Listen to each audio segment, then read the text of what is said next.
आज का क्वेश्चन हमने कंप्यूटर ऑर्गेनाइजेशन से लिया हुआ है और चैप्टर का नाम है कैश और मेमोरी ऑर्गेनाइजेशन। ठीक है, आज के क्वेश्चन में दिया हुआ है कि ये कैच L1 दिया हुआ है, कैच L2 दिया हुआ है, मतलब कि कैच मेमोरी है और ये भी कैच मेमोरी है, मतलब कि 2 लेवल कैच मेमोरी है और यहाँ पे मेन मेमोरी दिया हुआ है। CPU कोई भी रिक्वेस्ट जनरेट कर रहा है तो L1 के पास आया, मतलब CPU सपोज दैट एक रिक्वेस्ट जनरेट किया, ए के लिए डिमांड किया, यहाँ पे आया तो यहाँ पे मिस हो गया और यहाँ पे भी जब आया तो यहाँ पे मिस हो गया, लेकिन यहाँ पे आया तो यहाँ पे हमेशा ऑलवेज़ हिट होता है। आप जब इसका चैप्टर पढ़ेंगे तो आपको समझ में आया होगा। तो यहाँ पे ऑलवेज़ हिट होता है। तो यहाँ से कह रहा है कि क्वेश्चन में कि जब मेन मेमोरी से हम सबसे पहले डेटा L2 में ट्रांसफ़र करेंगे और L2 से L1 में तो यहाँ से यहाँ तक डेटा ट्रांसफ़र करने में जो टाइम लगा वो टोटल टाइम क्या होगा। ठीक है, तो इसका सॉल्यूशन देखेंगे। सबसे पहले यहाँ पे देखिए, पहले मेमोरी ड्रॉ कर लेते हैं। ये मेन मेमोरी है। ठीक है, यहाँ पे एक रिक्वेस्ट आया, CPU एक रिक्वेस्ट भेजा। ठीक है, CPU पूरा डेटा को खंगाल लिया, इसको 2 नैनोसेकंड पूरे मेमोरी को खोजने में लगा, 2 नैनोसेकंड, लेकिन यहाँ पे ए नहीं मिला, मीन्स यहाँ पे मिस हो गया। तब क्या किया, L2 के पास गया CPU, यहाँ भी ढूंढने लगा, तो यहाँ इसको पूरा ढूंढने में डेटा 20 नैनोसेकंड लगे, लेकिन डेटा यहाँ भी नहीं मिला, यहाँ भी क्या हो गया, मिस हो गया। यहाँ भी डेटा ढूंढा, टोटल मेन मेमोरी में फिर गया CPU, मतलब कि पॉइंटर मेन मेमोरी में गया, मेन मेमोरी में भी ढूंढा, तो यहाँ पे क्या हुआ, वो डेटा मिल गया। ठीक है, मिल गया कब, जब 200 नैनोसेकंड यहाँ पे डेटा ढूंढा, टोटल मेमोरी में 200 नैनोसेकंड ढूंढा, इसके बाद इसको डेटा मिल गया। जैसे ही मिला वो L2 को ट्रांसफ़र किया, लेकिन यहाँ पे सबसे बड़ी बात है कि यहाँ पे इसका जो L2 का साइज़ है, मतलब कैश साइज़ यहाँ पे 16 वर्ड दिया हुआ है और इसका जो वायर की क्षमता है डेटा ट्रांसफ़र करने का वो 4 वर्ड ही है। मीन्स मेन मेमोरी में से जो L2 कैच L2 में जो भी डेटा जाएगा वो यहाँ पे स्टोरेज करने का क्षमता 16 वर्ड है और इसका ले जाने का क्षमता 4 वर्ड ही है। मीन्स 4 बार इधर उधर करना पड़ेगा। ठीक है, तो यहाँ पे देखिए कंडीशन क्या हो रहा है। यहाँ पे केस 1 लिख लेते हैं। केस 1 में मेरे पास जब CPU आया, CPU जब जनरेट किया तो वो गया L1 के पास, इसके बाद गया L2 के पास। यहाँ पे दोनों के पास जब टोटल मेरे पास 22 नैनोसेकंड लगे डेटा ढूंढने में, लेकिन यहाँ पे क्या हो गया, मिस हुआ, डेटा नहीं मिला। ठीक है, तो ये क्या किया, L2 से गया मेन मेमोरी के पास। ठीक है, मेन मेमोरी के पास डेटा जैसे ही मिला वो क्या किया, L2 को ट्रांसफ़र किया। मीन्स मेन मेमोरी में जो डेटा रीड किया 200 नैनोसेकंड में डेटा रीड किया और L2 के पास डेटा भेजा और इसको स्टोर किया। स्टोर करने में, इसको राइट करने में कितना लगा, 20 नैनोसेकंड लगा। तो यहाँ पे जो टोटल टाइम लगा, यहाँ पे टोटल टाइम लगा 200 नैनोसेकंड रीड करने के लिए और 20 नैनोसेकंड यहाँ पे राइट करने के लिए। तो टोटल टाइम मेरे पास लगा 220 नैनोसेकंड यहाँ पे लगे। ठीक है, ये कितना, इससे इतना करने के बाद मेरे पास कितना डेटा ट्रांसफ़र हुआ, तो ये 4 वर्ड डेटा ट्रांसफ़र हुआ और हमको सेंड कितना करना है, 16 वर्ड, जितना इसका साइज़ है, कैच L2 का जितना साइज़ है उतना हमको डेटा ट्रांसफ़र करना है। तब क्या करेगा, पॉइंटर मेरा L2 से फिर मेन मेमोरी में जाएगा और फिर डेटा रीड करेगा और फिर 4 वर्ड सेंड करेगा, क्योंकि वायर की क्षमता 4 वर्ड ही, ले जाने का क्षमता L2 के पास फिर आएगा और इसको स्टोर करेगा 20 नैनोसेकंड में।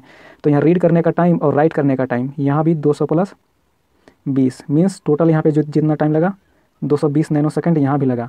अभी तक मेरे पास कितना टाइम, 8 वर्ड डेटा ट्रांसफ़र हो चुका है, हमको 16 वर्ड करना है। ठीक है, तो डायरेक्ट आप मल्टीप्लिकेशन करके भी निकाल सकते हैं, लेकिन हमको समझाना इसलिए हम थोड़ा सा लॉन्ग टर्म ही यूज़ करेंगे। तो ये क्या किया, L2 से फिर मेन मेमोरी में आया। ठीक है, मेन मेमोरी में आया और फिर L2 के लिए डेटा ट्रांसफ़र किया, यहाँ पे 4 वर्ड रीड किया और इसको सेंड कर दिया और इसको स्टोर करने में कितना लगा टाइम, 20 नैनोसेकंड लगा। रीड करने में 200 नैनोसेकंड और राइट करने में 20 नैनोसेकंड, टोटल यहाँ पे 220 नैनोसेकंड लग गए। अब यहाँ पे कितना डेटा ट्रांसफ़र हो गया, ज़रा ध्यान से देखिएगा। यहाँ पे 12 वर्ड डेटा ट्रांसफ़र हो गया। ठीक है, अब यहाँ पे क्या करेंगे, फिर से ये मेन मेमोरी में आया। ठीक है, मेन मेमोरी से L2 के पास डेटा ट्रांसफ़र किया और इसको स्टोर किया, तो यहाँ भी कितना लगे, 220 नैनोसेकंड लगे। अब यहाँ पे मेरे पास जो टोटल टाइम आया, कहाँ से कहाँ तक, मेरे पास जो टोटल टाइम आया मेन मेमोरी से L2 में डेटा लाने का टाइम लगा, वो कितना लगा, यहाँ से 22 नैनोसेकंड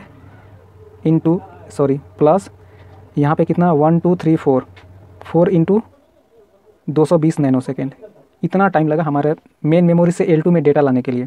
इसको अगर सोल्व करेंगे तो कितना आएगा, 2288, मीन्स यहाँ पे 880 + 22 मीन्स 209, 902 नैनो सेकेंड यहाँ पे डेटा लगा मेन मेमोरी से L2 में ट्रांसफ़र करने के लिए। ठीक है, अब यहाँ पे क्या करेंगे, यहाँ तक हमारा 902 नैनो सेकेंड आया केस 1 के लिए। अब केस 1 केस 2 में देखते हैं। केस 2 मेरा क्या है, L2 से L1 में डेटा ट्रांसफ़र कर रहे हैं। ठीक है, मेरा जो अभी में मौजूदा पॉइंटर है वो यहाँ पे लिख लेते हैं। मेन मेमोरी से कहाँ पे गया है, L2 में गया है और डेटा स्टोर कर चुका है। ठीक है, अब यहाँ पे क्या करेगा, ये अब फिर से मेन मेमोरी में जाने की ज़रूरत नहीं है, क्योंकि मेन मेमोरी से यहाँ पे फॉरवर्ड डेटा ट्रांसफ़र करना था L2 में, वो कर चुका है आखिरी फॉरवर्ड। तो अब यहाँ से क्या करेगा, यहाँ से रीड, यहाँ से जो भी है डेटा L2 के लिए ट्रांसफ़र करेगा। मीन्स यहाँ से L1 फॉरवर्ड डेटा ट्रांसफ़र करेगा। ठीक है, L1 में, और L1 में डेटा ट्रांसफ़र करके और इसको राइट करेगा यहीं पे। ठीक है, राइट किया और यहाँ पे फिर से कहाँ चला गया, L2 के पास पॉइंटर, और L2 के पास फिर से डेटा रीड किया।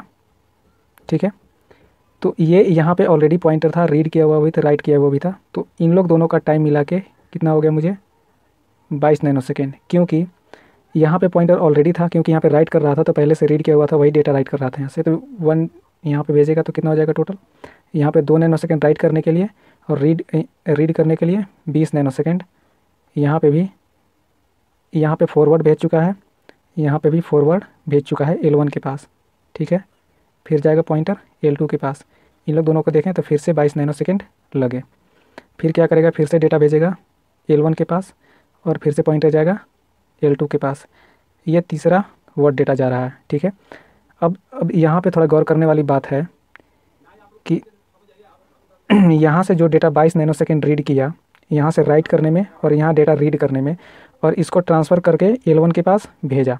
ठीक है, लेकिन यहाँ पे थोड़ा सा देखने वाली बात यह है कि यहाँ पे ये राइट नहीं करेगा। क्यों, क्योंकि ये आखिरी फॉरवर्ड है, और यहाँ पे देखिएगा L2 से L1 में भेजने के लिए यहाँ पे आखिरी डेटा, इसके बाद CPU लगा हुआ है और CPU को ही चाहिए ये डेटा।